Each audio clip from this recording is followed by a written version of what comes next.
ఇప్పుడు ఈ యుద్ధం ఆగిపోయింది అనుకోండి. సో, ఇవన్నీ మళ్ళీ సర్దుకోవడానికి టైం పడుతుందా? లేకుంటే దీనికి నో. ఇట్ చాలా టేక్ మంత్స్ సమయం టైమ్ అండి. ఇన్‌స్టంట్ అయితే కుదరదు. హుహు. మనం అనుకుంటాం గానీ, యుద్ధం ఆపేసి అక్కడి నుంచి ఒక షిప్ బయలుదేరి ఇండియాకి రావాలనుకుంటాం గదా! హ్మ్. ఒక షిప్ సముద్రంలో బయలుదేరాలంటే ముందు వాటికి 100% ఇన్స్యూరెన్స్ ఎవరో ఒకళ్ళు ఇవ్వాలండి.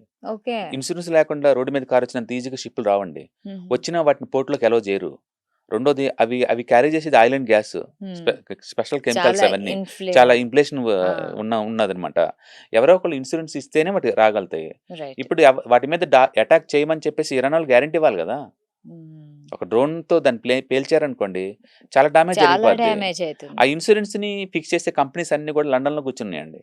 ఓకే. ప్రపంచంలో షిప్పింగ్ ఇండస్ట్రీ మొత్తం గూడా ఒక 14 కంట్రీసే కంట్రోల్ చేస్తాయి హుహు. కంపెనీస్. హ్మ్. ఆ 14 మొత్తం కూడా మేజర్ లండన్ నుంచి ఆపరేట్ అవుతాయి.